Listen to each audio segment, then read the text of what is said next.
This is mandible. It is also known as lower jawbone. It is a U-shaped bone. Another U-shaped bone is hyoid. It is an unpaired bone, and at the age of 2 years, it is the two halves united by the fibrous joint in between, which is known as symphysis menti. Okay, this is symphysis menti, and below this this line diverges, and the inferolateral angle is formed by the mental tubercle. Okay, this elevation at the lower end of the symphysis menti, this whole of this tubercle is known as mental protuberance, and the inferolateral angle is known as mental tubercle. Okay, now we will discuss about one half, and the other half will be same. Okay, now the mandible, it is divided into body and the ramus. Body is again divided into external surface, internal surface, upper and alveolar border, lower border or base. Okay, now coming to external surface. On the external surface, there is one oblique line just coming superiorly and posteriorly. This line, oblique line, which starts from the inferolateral angle or mental tubercle and going behind the third molar, this one. Okay, this give attachment to lab, L for depressor labii oris. Here the depressor is common, depressor labii oris, and then there come depressor anguli oris. So depressor word is common, so we will take labii, L for labii and A for anguli. Okay, depressor labii oris and depressor anguli oris, and then buccinator. Okay, lab. This is incisor teeth, and the socket for the incisor teeth 2, 1, 2, 3. These two are for incisor teeth. Just below the incisor teeth, this is the depression. This is known as incisive fossa. It gives attachment to mentalis muscle and few slips of orbicularis oris muscle. Okay.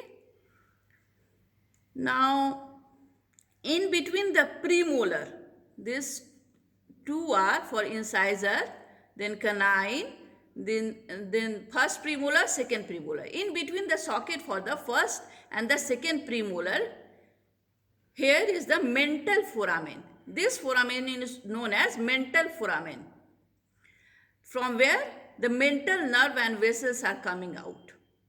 Okay. And now coming to internal surface. This is our internal surface. Here again one line is there. This one, you can see this one. This line is mylohyoid line.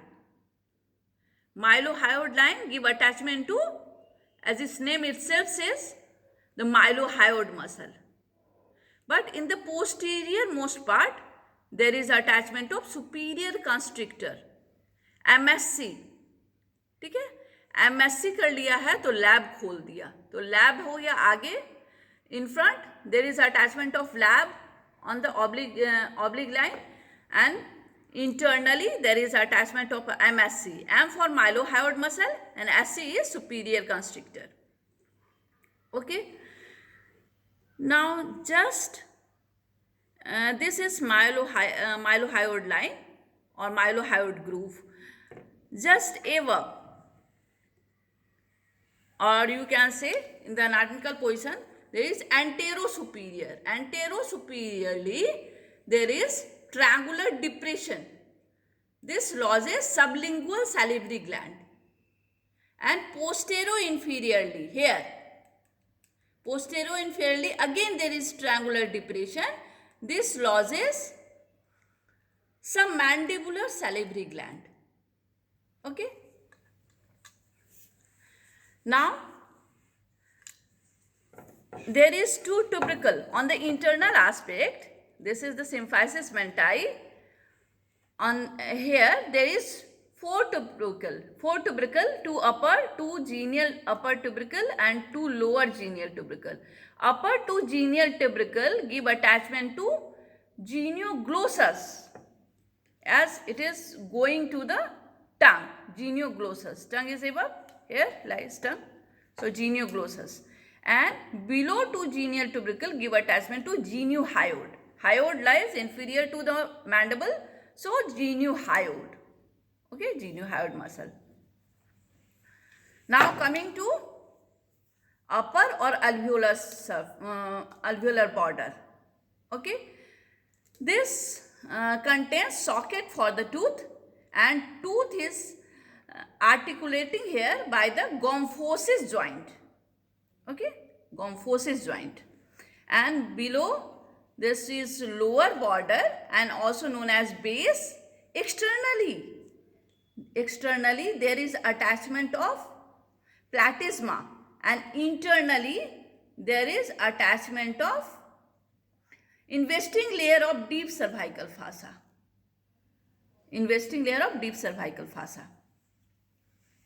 Okay, and even on the lower border itself, in the middle there are two fossa here, this one and this one. These are known as digastric fossa, which give attachment to anterior belly of digastric muscle.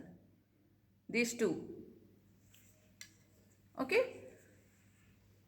So this is about the body of the mandible. Now coming to the ramus.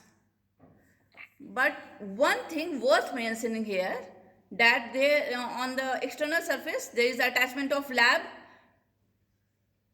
On the posterior aspect there is buccinator, and here on the oblique line, mylohyoid line, there is attachment of superior constrictor above. These two muscle, buccinator anteriorly and superior constrictor posteriorly, these two muscle interlace with each other here, and form a raphe, which is known as pterygomandibular raphe. Okay. Now coming to the ramus of mandible. This is ramus of mandible. It has got lateral surface. This one is lateral surface. This is medial surface. Anterior border, posterior border, superior border, inferior border, and two processes. This is the condyloid process or head of the mandible, and this is the coronoid process. Okay. Now coming to the attachment, on the lateral surface there is attachment of masseter muscle. And here you can see the rhesus. These are the evidence of the attachment of intermuscular septa of masseter muscle. These rhesus, the surface are rough. Okay. And on the internal aspect, or you can say the medial surface, in the middle there is a big foramen. This is mandibular foramen, which lodges inferior alveolar nerve and vessel, and it is protected anterosuperiorly by a tongue-like process. This is tongue-like process, which is known as lingula, which give attachment to sphenomandibular ligament. Okay. And just behind this space is in relation with the maxillary artery. Okay. And on the medial surface, there is attachment of again one muscle starting with M, that is medial pterygoid muscle. Okay. On the lateral surface, there is also M but masseter, and on the medial also M but medial pterygoid muscle. Okay. Now coming to the border, anterior border, it give attachment to temporalis muscle. Okay. Posterior border, there is relation, not attachment, relation of parotid gland. Okay. The superior border, it is depressed, is concave, and it is in relation with the masseteric nerve and vessel. And this is lower border. Again, there is externally platysma and internally there is investing layer of deep cervical fossa. But the junction of posterior border and the inferior border, this is known as angle of the mandible, and there is attachment of stylomandibular ligament here, stylomandibular ligament. Okay. And now coming to two processes. First coming to condyloid process. This you can see, it is transversely longitudinal. Okay. Not anteroposteriorly, transversely. And it has got convex, upper surface is convex, and it articulate with the anterior half of the mandibular fossa of the temporal bone to forms the temporomandibular joint, which is a gangliomo-arthroidal type of synovial joint, that is hinge plus gliding type of joint. And there is one articular disc in this joint, temporomandibular joint, which divides the synovial cavity into two compartments, upper and lower compartment. Okay. And there is here is the attachment of fibrocartilage. This is also very important, attachment of fibrocartilage. The constricted part just below the head, or you can say condyloid process, this is called neck of the mandible. Okay. And here is the attachment of fibrous capsule of temporomandibular joint. And on the lateral and the posterior aspect of neck, there is also attachment of lateral true ligament of temporomandibular joint. On the medial side or internal aspect, there is relation of auriculotemporal nerve, very important. On the anterior aspect of neck of this condyloid process, there is one fovea, that is a small depression. This is known as pterygoid fovea, which give attachment to lateral pterygoid muscle here. Okay.